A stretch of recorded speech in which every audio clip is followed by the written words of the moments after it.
আমি একটা কথার উত্তর দিয়েছিলাম বাংলাদেশের প্রধানমন্ত্রী হাসিনা বলেছিল আমার ছেলে খ্রিস্টানদের মেয়েকে বিয়ে করেছে, খ্রিস্টানরা আহলে কিতাব, তারা তার বাইরে নেই। আমি তার উত্তর দিয়েছি তোমার জানা নেই, ইসলামের স্টাডি করো। তুমি নিজের জায়গাটা বাঁচাবার জন্য তুমি বলছো তারা আহলে কিতাব। খ্রিস্টানরা আহলে কিতাব ছিল, বর্তমানে নেই, তারা কাফের, তারা বেঈমান। যখনই বলেছে ঈসা আল্লাহর বেটা, তখন আর এই জায়গায় তারা আহলে কিতাব থাকেনি, খারিজ হয়ে গেছে আহলে কিতাব থেকে। কিয়ামতের দিন আল্লাহ ঈসা মসিহকে দাঁড় করাবেন তার কওমের সামনে। কোরআনে আছে ইজ ক্বালাল্লাহু ইয়া ঈসা ইবনে মারইয়াম, হে মরিয়মের পুত্র ঈসা, আল্লাহ বলবেন হে মরিয়মের পুত্র ঈসা, ইজ ক্বালাল্লাহু ইয়া ঈসা ইবনে মারইয়াম আনতা কুলতা লিন-নাস ইত্তাকিদুনি ওয়া উম্মি ইলাহাইনি মিন দুনিল্লাহ। তুমি কে বলেছিলে তোমার কমকে আল্লাহ ছাড়া আমি আর আমার মা আরো দুটো আল্লাহ? ঈসা নবী তখন কেনে বলবেন ক্বালা সুবহানাক মা ইয়াকুনু লি আন আকুলা মা লাইসা লি বিহাক ইন কুনতু কুলতুহু ফাকাদ আলিমতা তা'লামু মা ফি নাফসি ওয়া লা আ'লামু মা ফি নাফসিক ইন্নাকা আনতা আল্লামুল গুয়ুব। ওগো আল্লাহ, যে কথা বলার আমার হক নেই, যে কথা বলার আমার অধিকার নেই, সে কথাই আমি কেমন করে বলতে পারি? আর আমি যদি এ কথা বলে থাকতাম আপনার তো অজানা হতো না। আপনি হচ্ছেন ইন্নাকা আনতা আল্লামুল গুয়ুব, আপনি হচ্ছেন আলিমুল গায়ব। আল্লাহ বলবেন ওরে আমার ঈসা, আমি সব জানি, কিন্তু এদিকে বিশ্বাস স্থাপন করানোর জন্য আমি তোমাকে দাঁড় করিয়েছি। এরপরে কোরআনে আছে তাদেরকে বলা হবে এদিকে বাঁধো আর একটার সঙ্গে একটাকে বেঁধে জাহান্নামের রাস্তা অতিক্রম করাও। আর তাদেরকে বলা হবে তোমরা যাদের উপাসনা করেছিলে আজকে কেন তারা তোমাদের কোনো কাজে আসছে না? যারা গাছতলায় সিজদা করে, যারা মাটির মূর্তির কাছে সিজদা করে, যারা ঘোড়ার কাছে সিজদা করে, আল্লাহ ব্যতীত অপরের কাছে ভালো মন্দ চাই, কিয়ামতের দিনে আল্লাহ দাঁড় করাবেন আর বলবেন যাদের কাছে তোমরা দুনিয়াতে ভালো মন্দ চাইতে আজকে কেন তারা তোমাদের কোনো উপকারে আসছে না?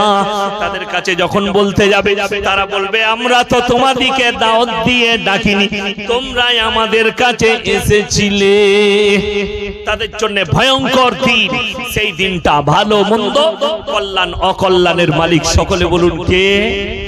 একমাত্র আল্লাহ রাব্বুল আলামিন। ভালো মন্দ, কল্যাণ অকল্যাণ সব আল্লাহর তরফ থেকে হয়।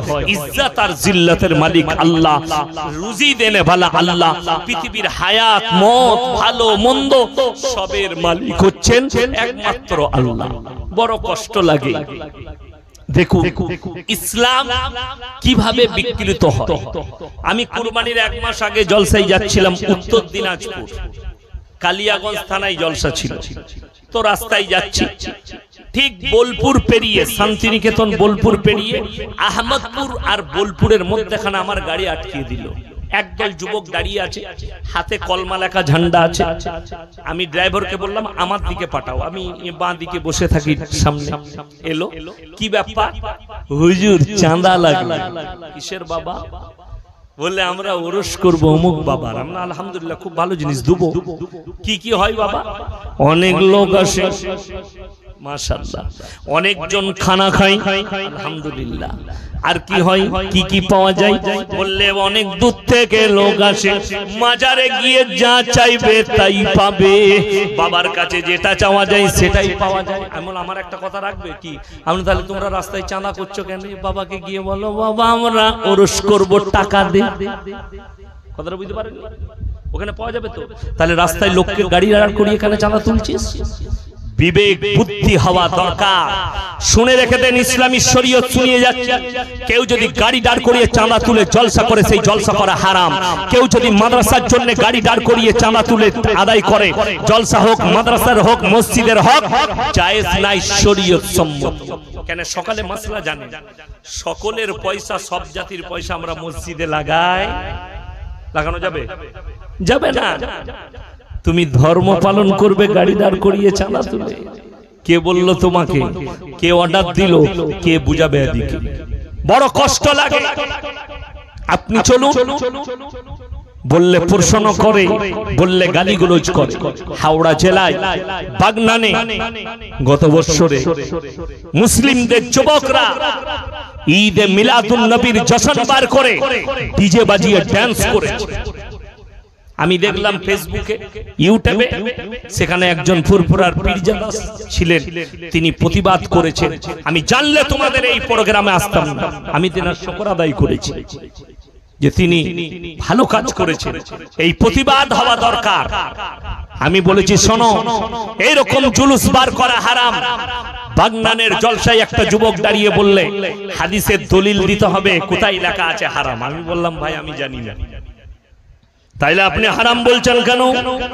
আমি বললাম শোনো, আজকে সবাই এশার নামাজ ক রাকাত পড়েছেন? ক রাকাত পড়েছেন? ফরজ নামাজ ক রাকাত? এশার 4 রাকাত। আমি ইয়াসিন যদি বর্ধমান থেকে এসে বলে যাই কাল থেকে 6 রাকাত পড়বে, আপনারা কি চাইবেন? কথা বলেন না, কি চাইবেন? দলিল। আর আমি যদি বলি পড়া যাবে না, এরকম দলিল দেখা খুঁজে পাবেন আপনারা? একটা মৌলবি খুঁজে পাবে যে কোথায় লেখা আছে পড়া যাবে না? বড় কষ্ট লাগে। এই যে জায়গাটা জলসা হচ্ছে, এটা যদি আমার বাপের বলি, দলিল কে দিবে? আপনারা না আমি? কথা বলে না, আমি দেবো। যদি বলেন হুজুর দলিল দেখান, আর আমি যদি বলি আমার বাপের নয়, এরকম একটা দলিল বার কথা, আমাকে পাগলখানায় ভরবেন না? ভরবেন না মালটাকে? তো তুমি বলছো ডিজে বাজিয়ে ডান্স করে আমি মিলাদুন নবী পালন করব, তো দলিলটা তুমি দিবে। ইসলামী শরীয়তে গান বাজনা জায়েজ না না জায়েজ? কথা বলে না, জোরে বলুন। না জায়েজ। বড় কষ্ট লাগে। আমি আপনার হুগলি ডিস্ট্রিক্ট নয়, আমার বর্ধমান টাউনে এই মুহররমের মাস আসছে। মুহররমের মাসে দেখতে পাবে একদল যুবক যুবতী সারা রাত 10ই মুহররম সারা রাত ডান্স করে মদ খেয়ে। যদি এটা আমি মৌলবি শওকতের বেটা মিথ্যা বলে থাকি, আল্লাহ যেন আমার জবানকে বন্ধ করে দেয়। আর যদি কেউ দলিল নিতে চান, আমি দাওয়াত দিয়ে গেলাম, আমার মাদ্রাসায় এসি মেহমানখানায় রাখবো, আমি আপনাকে গাড়ি ভাড়া করে দেবো। 10ই মুহররম রাতের বেলায় খালি বর্ধমান টাউনে গিয়ে দেখে চলে আসবেন কিভাবে অবাধে মদ খেয়ে মুসলিমদের যুবক যুবতীরা ডান্স করছে। এরা মনে করে এটার নাবি ইসলাম।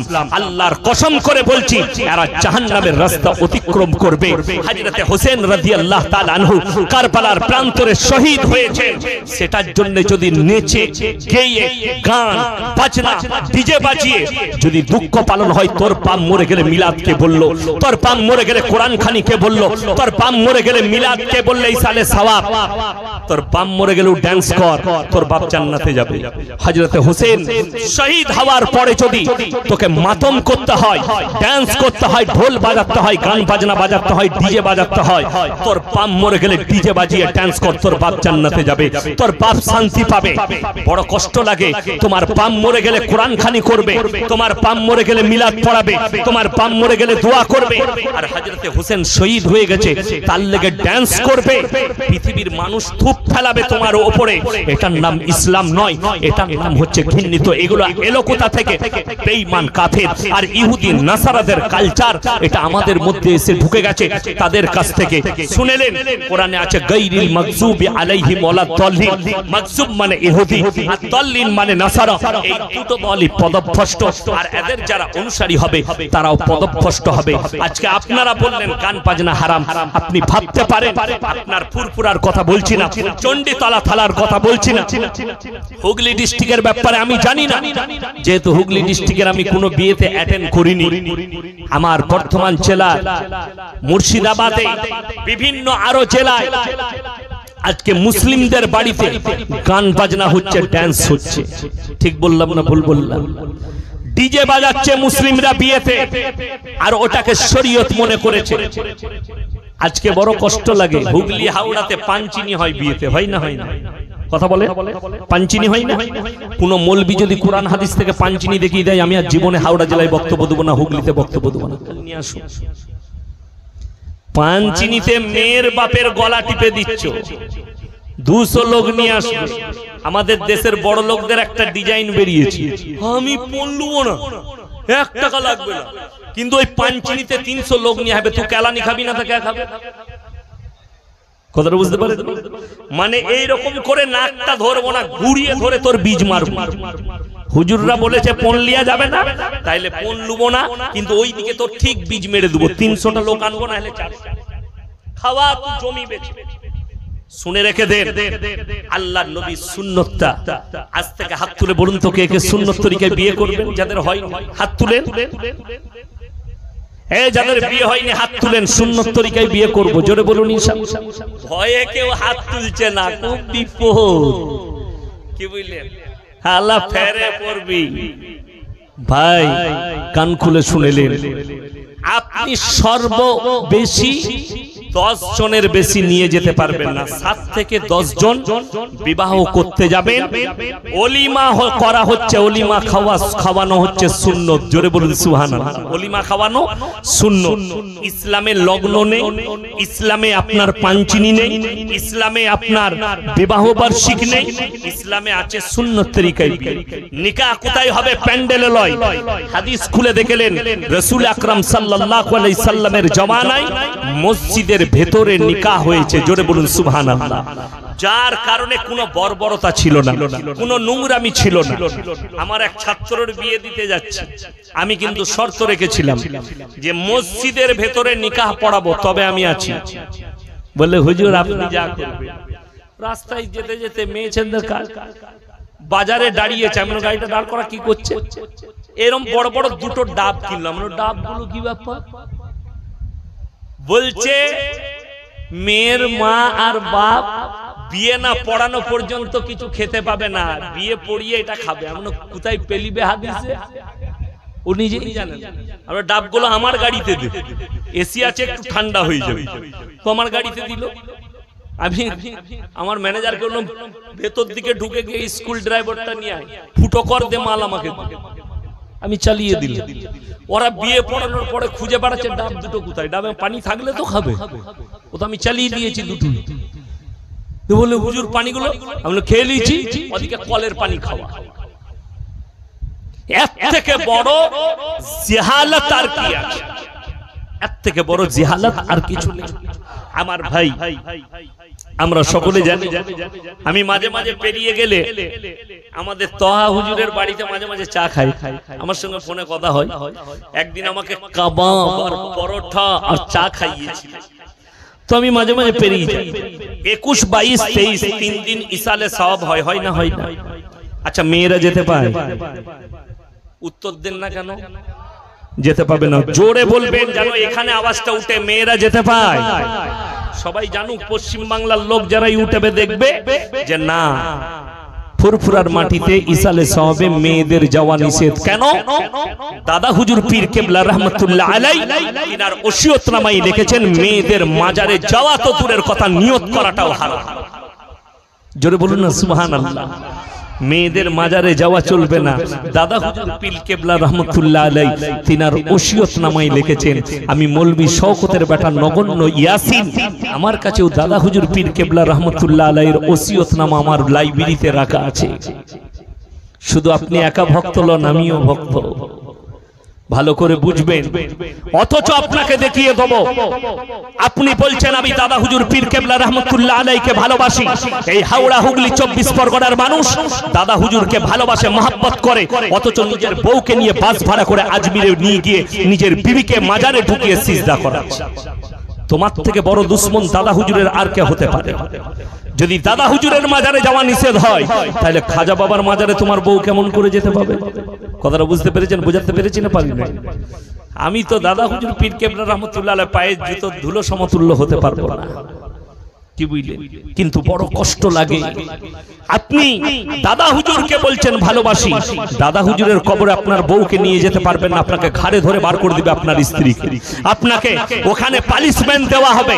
অথচ আপনার বিবিকে নিয়ে গিয়ে আজমিরে খাজা মঈনুদ্দিন চিশতি রহমাতুল্লাহ আলাইহি শুয়ে আছেন, সেইখানে গিয়ে গোটা পৃথিবীর মৌলবীকে চ্যালেঞ্জ করলাম, এই আপনার এলাকায় যতগুলো আলেম আছে চ্যালেঞ্জ করছি, স্টেজে পারলে আসো আর ওই কিতাবটা নিয়ে এসো যেখানে খাজা মঈনুদ্দিন চিশতি রহমাতুল্লাহ আলাইহি বলেছেন যে তোমরা নিজের বিবিদিকে নিয়ে এসে আমার কাছে আমার কবরে ঢুকিয়ে সিজদা করাবে, আমি মৌলভী শওকতের বেটা সেই মৌলভীর জুতোর মালা পরে বাড়ি যাবো ইনশাআল্লাহ।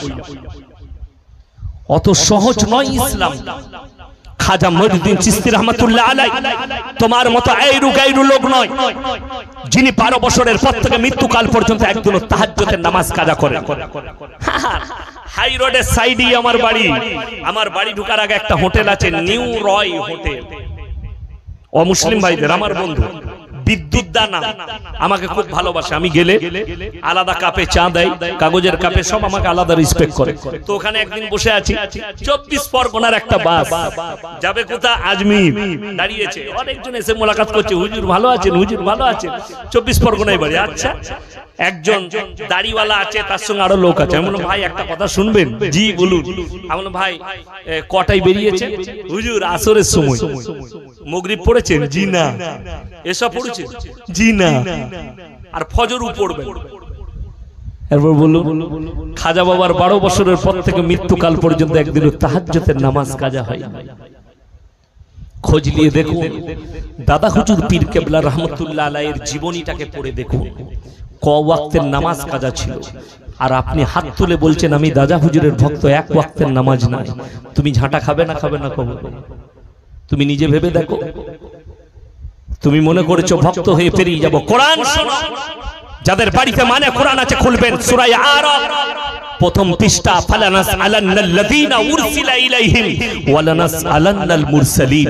হে নবী, পৃথিবীর মানুষকে বলো আমি কিয়ামতের দিনে নবী পয়গম্বর রাসূলদেরকেও দাঁড় করাবো, তাদের উম্মতকেও দাঁড় করানো হবে, তাদেরকেও জিজ্ঞাসাবাদ করা হবে তোমরা কেমন করে দাওয়াত দিয়েছিলে, আর তাদেরকে জিজ্ঞেস করা হবে তোমরা কেমন করে গ্রহণ করেছিলে।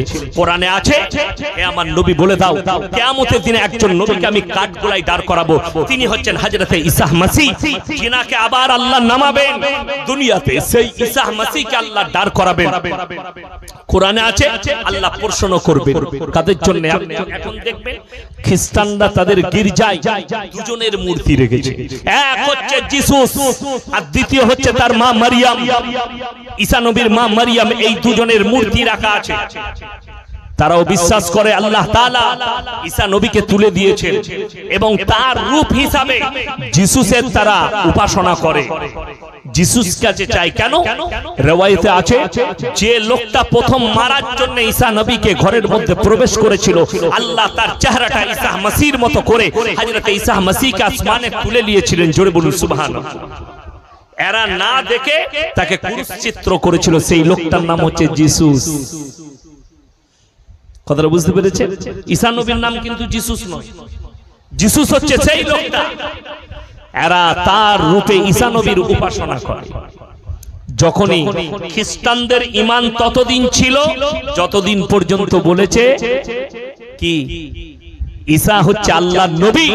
যখনই তাদের পণ্ডিতরা বললে, তাদের জ্ঞানীরা, যে ঈসাকে যখন আল্লাহ তুলে নিয়েছে ওটা ঈসা নবী হচ্ছে আল্লাহর বেটা, জোরে বলুন নাউজুবিল্লাহ। এই কথা বলার পরে তারা ঈমান থেকে, ইসলাম থেকে খারিজ হয়ে গেছে। কয়েক সপ্তাহ আগে দেখলাম কলকাতার টালিগঞ্জে ল কলেজ নাকি আছে, সেখানকার একজন হিজাব পরিহিতা একজন শিক্ষিকা তাকে হিজাবের জন্য বহিষ্কার করেছিল, চাপেতে আবার ফেরত নিয়েছে। আমি তার কর্তৃপক্ষকে বলবো তুমি কি পা দেখতে ভালোবাসো? তুমি কি নারীদের জান দেখতে ভালোবাসো? তাহলে তোমার থেকে বড় জিনাখোর পৃথিবীতে কেউ নাই, তোমার থেকে বড় হারামখোর পৃথিবীতে কেউ নেই। আর ইসলাম শুনেলেন হাদিস, আল্লাহর হাবিব সাল্লাল্লাহু আলাইহি সাল্লাম নিজের মাথার পাগড়িটা খুললেন আর হাতেম তায়ের মাথায় বিটির মাথায় চাপিয়ে দিলেন। আল্লাহর নবী সাহাবীরা বললেন ইয়া রাসূলুল্লাহ এটা মুশরিকের বিটি। নবীজি ধমক দিলেন, হে আমার সাহাবীরা শোনো, আমি মেয়েদের মাথা ঢাকতে এসেছি, খুলতে আসিনি। জোরে বলুন সুবহানাল্লাহ। নবীজি মেয়েদের মাথা ঢাকতে এসেছেন। আর যারা শিক্ষিত আছেন শুনে যান, আল্লাহর কসম খেয়ে বলে যাচ্ছে ইসলামের সবথেকে বেশি নারীকে অধিকার দিয়েছে পৃথিবীতে সব ধর্মের মধ্যে ইসলাম।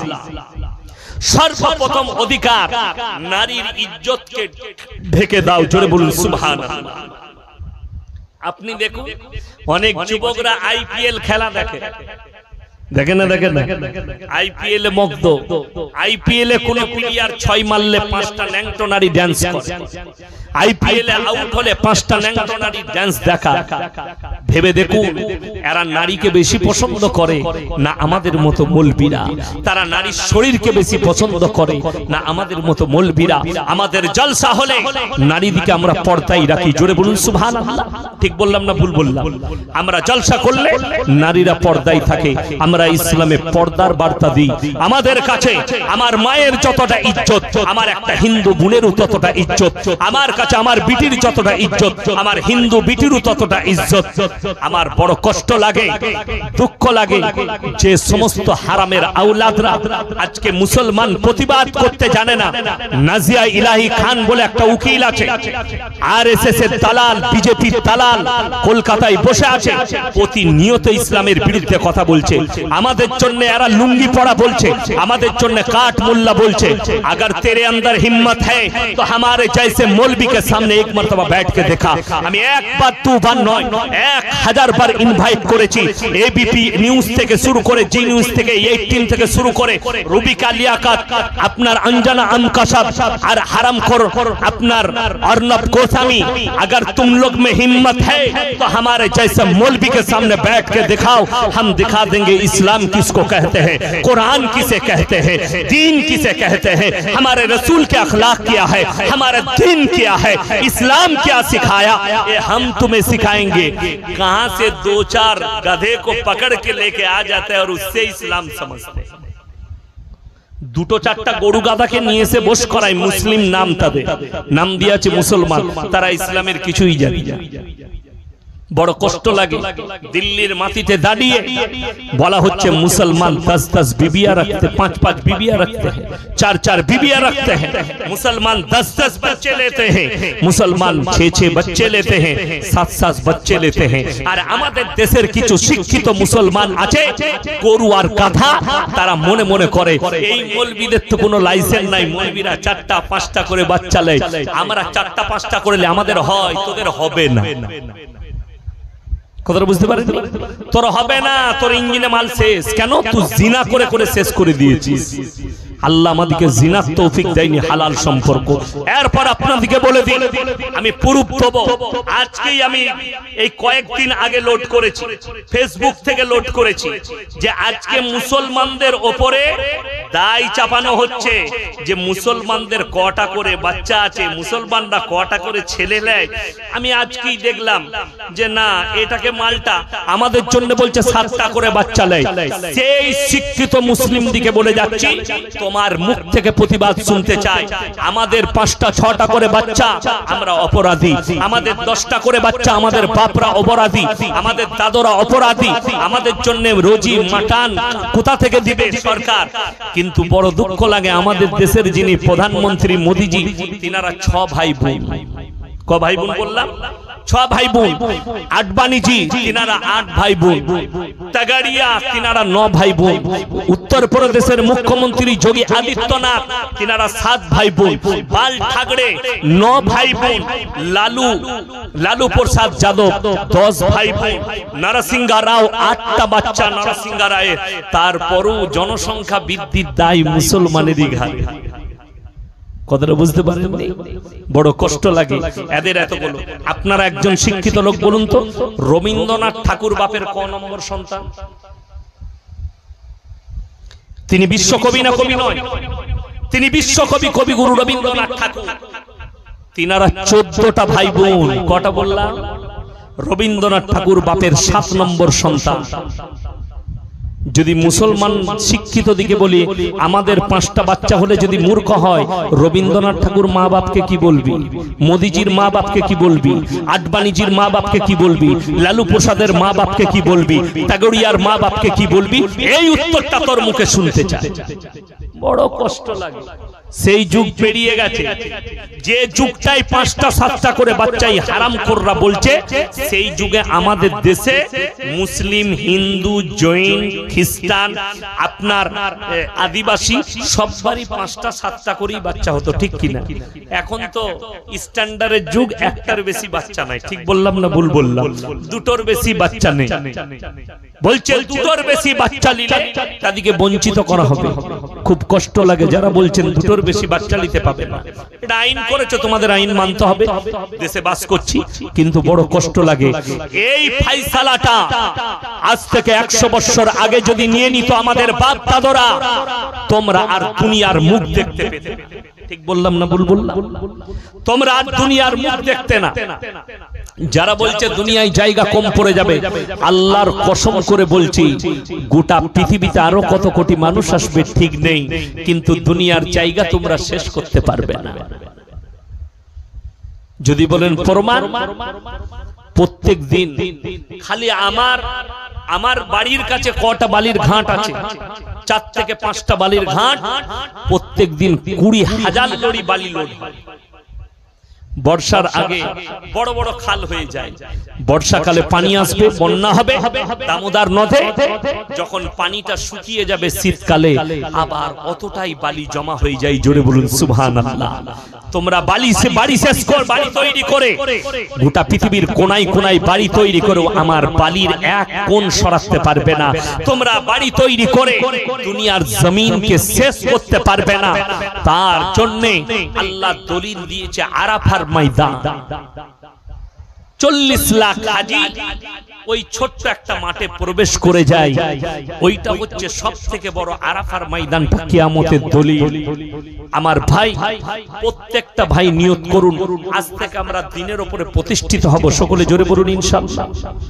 নামাজ কেউ ছাড়বেন না, মায়ের দিকে পর্দাই রাখুন, পর্দা পুশিদার মধ্যে রাখুন। যদি আপনার বিবিকে জান্নাতে নিয়ে যেতে চান, আপনার বিবিকে সাথে করে আপনি জান্নাতে প্রবেশ করতে চান, স্ত্রীকে বলুন তোমার অধিক প্রয়োজন ছাড়া বাড়ি থেকে বের হও, অধিক প্রয়োজন ছাড়া। আমার টাউনের নাম বর্ধমান, আমাকে আপনারা মোবাইলে চিনেছেন, তাইলে আমার টাউনের লোক আমাকে চিনে না? সবাই চিনে, আমাকে অনেক ভালোবাসে। আমার বাজার গলসি বাজারের লোক চিনে। যদি গলসি বাজারে, আমার বাজারে একটা লোক বলে দেয়, একটা দোকানি বলে দেয় ইয়াসিন সাহেবের বিবি বোরকার সঙ্গে পর্দার সঙ্গে এসে একটা রুমাল কিনেছে, তা আমি শওকতের বেটা ওয়াদা করে গেলাম আমাকে ডাকবেন, পাই ক্যামেরা চালিয়ে জুতোর মালা পড়ে যাব আপনাদের কাছ থেকে। আমার এলাকার কোন ধনী থেকে দরিদ্র কেউ যদি বলতে পারে ইয়াসিন সাহেবের মা কিংবা স্ত্রী আমাদের বাড়িতে প্যান্ডেলে, বিয়ের প্যান্ডেলে বসে খেয়ে গেছে, আমি মৌলবি শওকতের বেটা জীবনে আর বক্তব্য সমাজের বুকে কথা বলবো না। কি মনে হয় আমার বিবির শখ নেই জীবনে?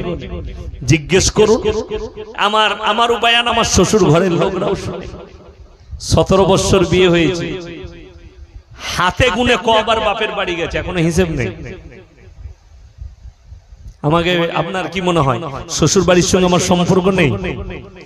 আমি যেদিনে বলি বাড়িতে আছি, জলসা নেই, আমার শাশুড়ি দেশি মুরগি রান্না করে দিয়ে পাঠায়, জানে হুজুর পোল্ট্রি খাই না, দেশি দিয়ে পাঠায়। আমি গিয়ে খেয়ে আসি, কিন্তু আমার স্ত্রী যাই না। নিশ্চয়ই আমার স্ত্রীকে সেইভাবে রেখেছি। যদি কারো সন্দেহ হয় আপনি স্ত্রীকে জোর জবরদস্তি আটকে রেখেছেন, তাইলে ইমানদারির সঙ্গে বলছি আপনার বিবিকে নিয়ে আপনি আমার বাড়িতে মেহমানদারি করুন। আপনি আমার মেহমানখানায় থাকবেন, মাদ্রাসায়, আপনার বিবি আমার স্ত্রীর কাছে থাকবে। আমার বিবি যদি একটা অভিযোগ করে দেয় ইয়াসিন সাহেব আমাকে কষ্ট দেয়, তা আমি সমাজের সামনে আর মুখ দেখাবো না ইনশাআল্লাহ। বড় কষ্ট লাগে আমাদের দেশে। আসল কথা কি জানে, রমজান মাসে আমি মুর্শিদাবাদে জলসা করি, 2-3টে জলসা করি। তো রমজান মাসে জলসায় গেছি, তো আমার একজন বন্ধু মানুষ আছেন মুফতি জার্জিস হোসেন সাহেব কাসমি, বেলডাঙ্গার সবথেকে বড় মাদ্রাসা জালিলিয়া দারুল হুদা মাদ্রাসার প্রধান শিক্ষক, সাইকুল হাদিস, মারাত্মক বক্তা, আমার বন্ধু মানুষ। আমি বললাম ভাই আপনার মাদ্রাসায় ইফতারি করি, বলে আসুন। ইফতারি করলাম, তারপরে এশার পরে জলসা হবে, একটু দূরে জলসা। আমি বললাম ভাই ভালো কাপড়ের দোকান কোথায় আছে? বাজার করে। বললে এখানে একটা বিরাট বড় দোকান। গেলাম, দোকানে ঢুকি দেখছি সব খালা, আমি একা খালি খালি। আমি ফেড়ে পড়ে গেছি, আল্লাহ কি বিপদ হলো। দোকানি আমাকে চিনে, বলে হুজুর কি নেবেন? আমি মায়ের কাপড়, স্ত্রীর কাপড় কিনবো। তো আমি সঙ্গে সঙ্গে কি করেছি, একটা কোন রকম আমার মেয়ের কাপড় কিনে পালিয়েছি। লজ্জা লাগে কেন? স্বামীরা বাড়িতে, বিবিরা বাজারে। কিয়ামতের আলামত, কিয়ামতের বড় আলামত। স্ত্রী বলছে, শুনলেন, রাগ করবেন না, আমি দুটো দলিল দেব, মারাত্মক দলিল। আপনি বলছেন আমি মুমিন, আমি 1 মিনিটের লেগে মেনে নিলাম আপনি মুমিন, আপনি ফজরের নামাজ পড়েছেন, মোটরসাইকেল নিয়ে আপনি যাবেন ডানকুনি বাজার করতে, ফুল হাত শার্ট, ফুল প্যান্ট, পেছনে বউ বসে আছে, বইয়ের পেটু বেরিয়ে আছে, পিঠু বেরিয়ে আছে, আপনি বলছেন আমি মুমিন। ভেবে দেখো, কোরআনে আছে তোমার বিবিকে তোমরা ঢেকে দাও, ওয়াজরিব খুমুরহিন্না, হে নারী তুমি পর্দা করে নাও। 1 মিনিটের লেগে ধরেলেন আমি আর ইনি অন্তরের বন্ধু। অন্তরের বন্ধু হলে ইয়ার কি হয় না, হয় না, মজাক হয়। তো আমি মজাক করে বলছি, ভাই তোমার বইয়ের ব্লাউজের সাইজ কত? ঝগড়া হবে না, হবে না? কথা বলে ঝগড়া হবে। এটার ভেতরে বহুত বড় জ্ঞান আছে, চুপ করে শুনে বেরেনে ঢোকা। আমি 2 বার রিপিট করব, যদি মনে না থাকে এই চ্যানেলগুলোর নাম জিজ্ঞেস করে কালকে আবার শুনে নেবেন, পেয়ে যাবে। শুনেলে আপনার বন্ধু আপনাকে বলেছে তোর বইয়ের ব্লাউজের সাইজ কত, আপনি রেগে গেলেন, কথা বন্ধ করলেন, সম্পর্ক ছিন্ন করলেন, কত দুঃখ লাগে। অথচ আপনার বিবি বাজারে গিয়ে একটা পর পুরুষ দাঁড়িয়ে আছে দোকানে, তার দোকানে ঢুকে বলছে দাদা আমার একটা 40 সাইজের ব্লাউজ দাও, তখন তোকে লজ্জা লাগে। কথাটা বুঝাতে পারলাম? বুঝাতে পারলাম? স্ত্রী বলছে আমার ব্লাউজ আর শাড়ি ছিঁড়ে গেছে, সায়া শাড়ি ব্লাউজ আনতে হবে, হারামখোর। চায়ের দোকানে 3 ঘন্টা আড্ডা মারবে আর বউকে বলছে বাজারে চলে যাচ্ছে। তোর বউ পালাবে না, তা কার বউ পালাবে? শুনে নাও, বন্ধুত্ব বাজারে শেষ করো, বন্ধুত্ব ক্লাবে শেষ করে দাও, বন্ধুত্ব খেলার মাঠে শেষ করো। বন্ধুত্ব যদি তোমার বাড়ির বিছানায় যায়, বাড়ির ঘরে চলে যায়, জেনে রেখে দিবে তোমার স্ত্রী পরকীয়ায় জড়িত হয়ে যাবে। আল্লাহর নবী সাল্লাল্লাহু আলাইহি সাল্লামের হাদিস, আখরি জামানা এমন একটা জামানা আসবে, ডেঞ্জার জামানা, যে জামানায় শুনে রেখে দাও কি হবে। আখরি জামানাতে এমন একটা যুগ আসবে সমাজে হারাম আওলাদে ভরে যাবে। আল্লাহর কসম করে বলছি, পৃথিবীর শ্রেষ্ঠ ধর্ম হচ্ছে ইসলাম। আল্লাহর রাসূলের কাছে তলোয়ার ছিল, সেই যুগে রাসূলের কাছে সব সময় তলোয়ার থাকতো, আল্লাহর রাসূল সাল্লাল্লাহু আলাইহি সাল্লামের কাছে।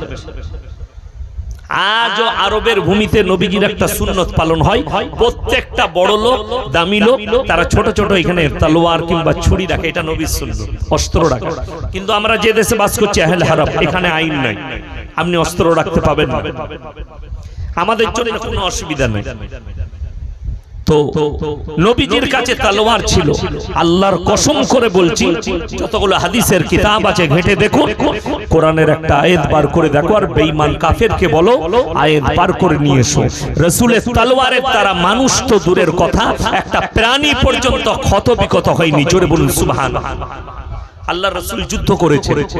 অনেক বেঈমান কাফের বলবে নবীজি তো যুদ্ধ করেছেন, বেশক যুদ্ধ করেছেন, কিন্তু আল্লাহর কসম নবীজি খালি তলোয়ারের দ্বারা নিজের আত্মরক্ষা করেছেন, কারোর উপরে তলোয়ারটা ঘুরিয়ে চালাননি। ঢালের দ্বারা তলোয়ারের বার রুখেছেন, তলোয়ারের দ্বারা তলোয়ারের বার রুখেছেন, ঘুরিয়ে তার গর্দনে নবীজি তলোয়ার চালাননি। এটা ছিল রাসূলের আখলাক।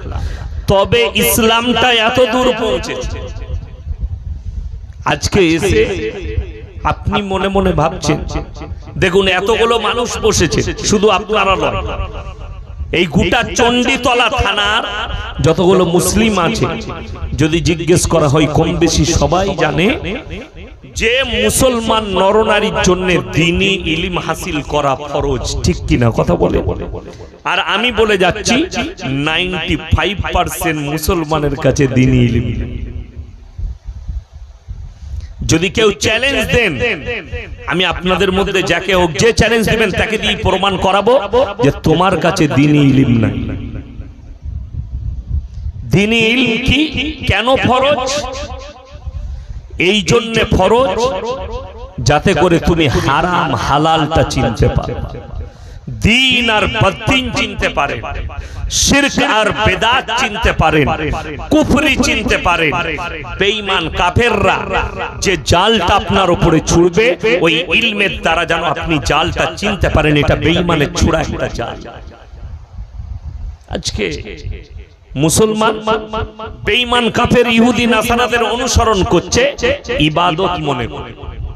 আমি আপনার হুগলি ডিস্ট্রিক্টে চণ্ডীতলা থানায় প্রমাণ দেব, দাড়িওয়ালা লোক 5 ওয়াক্তের নামাজ পড়ে অথচ কেক কেটে নিজের ছেলের জন্মদিন পালন করছে। কলকাতা টাউনে প্রমাণ দেব, মুসলমান নামাজ পড়ে 5 ওয়াক্ত, কিন্তু বিবি বলেছে ছেলের জন্মদিন পালন করতে হবে, পাশের ঘরের লোক করছে, আপনি করবেন। আমরা নামাজ পড়ি, আমাদের সন্তানরা কি করে? গান বাজনায় মুক্ত হয়ে যাচ্ছে। আমাদের সন্তানরা 1 জানুয়ারি পালন করতে মুক্ত হয়। কোনো দিন এখানে যারা স্টুডেন্ট আছেন, কেউ চাকরিজীবী থাকলে তাকে বলছি, স্কুলে যদি কেউ চাকরি করে, আপনি আপনার প্রফেসরকে জিজ্ঞেস করুন, হিস্ট্রিটা পড়ুন। আমাদের সমাজে এপ্রিল ফুল পালন করা হয়। কবে? 1 এপ্রিল এপ্রিল ফুল পালন হয় স্কুল, কলেজ, ইউনিভার্সিটি। শুনেছেন কোন মাদ্রাসায় হয়? কথা বলেন না। ফুরফুরাই যতগুলো মাদ্রাসা আছে, চণ্ডীতলাই থানায় যতগুলো মাদ্রাসা আছে, মাদ্রাসাগুলোয় খোঁজলেন এপ্রিল ফুল পালন হয় কি? আমরা মৌলবীরা মূর্খ, আমরা স্কুলে যাইনি, আমাদের মধ্যে জ্ঞান নেই, আমাদের মধ্যে ইলম নেই, যে আমরা পালন করি না। রাসূল আকরাম সাল্লাল্লাহু আলাইহি সাল্লামের হাদিস, চোখ দিয়ে আপনার পানি আসবে। কবে মরে যাব জানি না, মাঝে মাঝে মনে হয় আল্লাহ দুনিয়া থেকে কবে তুমি তুলে নিবে। যেদিনে চলে যাব সেদিনে ইয়াসিন নিভিয়ে যাবে। আমার বক্তব্যগুলো লাকিরের মতো ঘুরে বেড়াবে মানুষের চোখের সামনে। ফেসবুক খুলবেন আর দেখতে পাবেন, হয় গালি দিবেন না হলে দোয়া দিবেন। কিন্তু আমি বলে যাচ্ছি রাসূলের হাদিস কান খুলে শুনেলেন।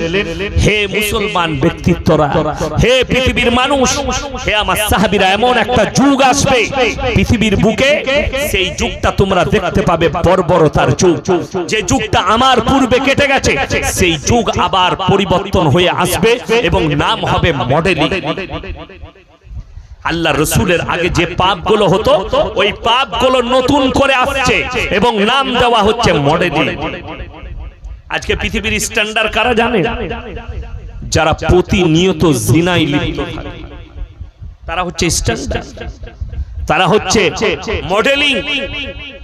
যদি কারো মনে হয়, আমি বলেছি সেদিনকার জলসায়, কুরবানির 1 সপ্তাহ আগে বলেছি যে আমার ভাইয়েরা শোনো, যদি মনে হয় কোনো মেয়ে, কোন লোকের যে আজকের যুগে ছোট পোশাক পরাটা নারীদের জন্য মডেলিং, তো জেনে রেখে দিবে তোমার এলাকার কুত্তাগুলো সবথেকে বড় মডেলিং, যারা কোনো পোশাকই পরে।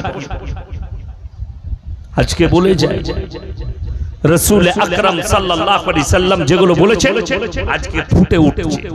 1 নম্বর দলিল শুনেলেন, গোটা পৃথিবীতে আরব কান্ট্রি ছাড়া যতগুলো বেঈমান কাফের দেশ আছে, সব দেশগুলোই সমকামিতাকে সাই দেওয়া হয়েছে। এমনকি ভারতের সুপ্রিম কোর্ট রায় দিয়ে দিয়েছে, ভারতেও যারা সমকামী হবে তারা বসবাস করতে পাবে নির্দ্বিধায়। আপনার জানা না, এই ফুরফুরা এলাকা থেকে একটা ছেলের ফোন গিয়েছিল গত 3 দিন আগে আমার কাছে। আমি শুনে অবাক হলাম। তাকে দেখা করতে বলেছি, তাকে অনেকক্ষণ কথা বলেছি, 8 ঘন্টা। বলছে, স্যার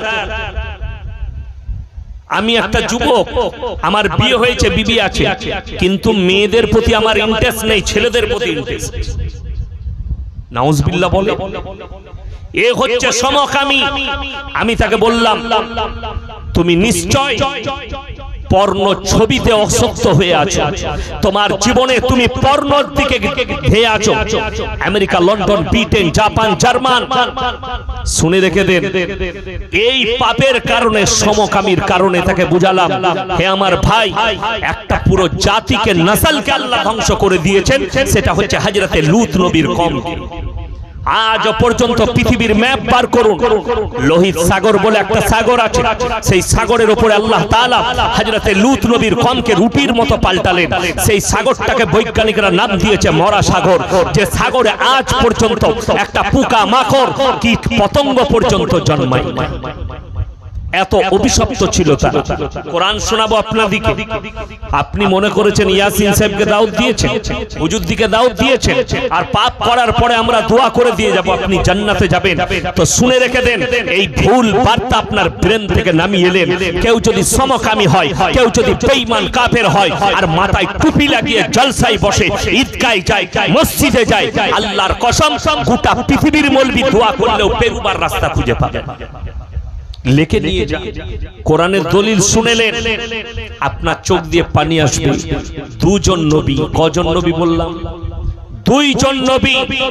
এই দুইজন নবীর বিবি হচ্ছে জাহান্নামী। আল্লাহ কোরআনে লাকির টেনে দিয়েছে। বাবা তাকবীর দেবো, এগিয়ে চলে আসুন তো। নারায়ে তাকবীর, এগিয়ে আসুন। নারায়ে তাকবীর। আপনারা কি করবেন জিহাদের ময়দানে?